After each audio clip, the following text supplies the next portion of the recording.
ఏపీలో ఇంకొన్ని రోజుల్లో ఉచిత బస్ ప్రయాణం ప్రారంభం కానుంది. మహిళలకు ఈ స్కీమ్ అమలు వల్ల చాలా ఊరట కలుగుతుందని చెప్పుకోవచ్చు. ఆగస్టు 15 నుంచి ఈ పథకం ప్రారంభమవుతుంది. అయితే తాజాగా ప్రభుత్వం ఈ స్కీమ్కి సంబంధించి కీలక విషయాలు వెల్లడించింది. ఏ బస్సుల్లో ఫ్రీగా వెళ్ళొచ్చు, ఎవరెవరు ఉచితంగా ఎక్కచ్చు వంటి నిబంధనలను వెల్లడించింది. మరి అవేంటో ఒక్కసారి తెలుసుకుందామా?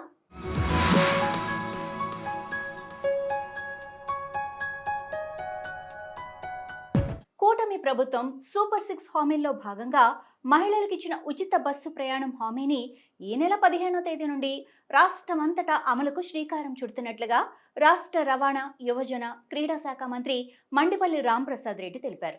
రాష్ట్ర సచివాలయం ప్రచార విభాగంలో మంత్రి పాత్రికేయులతో మాట్లాడుతూ ఈ పథకం అమల్లో ఎటువంటి లోటుపాట్లు, విమర్శలకు అవకాశం లేకుండా రాష్ట్రంలో అమలు చేయాలని రాష్ట్ర ముఖ్యమంత్రి నారా చంద్రబాబు నాయుడు ఆదేశించారని అన్నారు.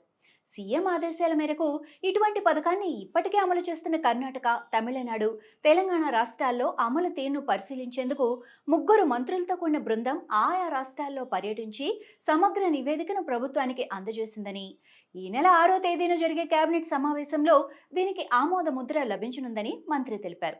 ఇక ఈ పథకాన్ని రాష్ట్రంలో సమర్థవంతంగా అమలు చేసేందుకు పటిష్టమైన చర్యలు తీసుకుంటున్నామని, ఈ పథకం కింద రాష్ట్రానికి చెందిన మహిళలు, ట్రాన్స్జెండర్లు ఎక్కడి నుండి ఎక్కడికైనా ఉచితంగా ప్రయాణించే అవకాశాన్ని కల్పిస్తున్నామని అన్నారు.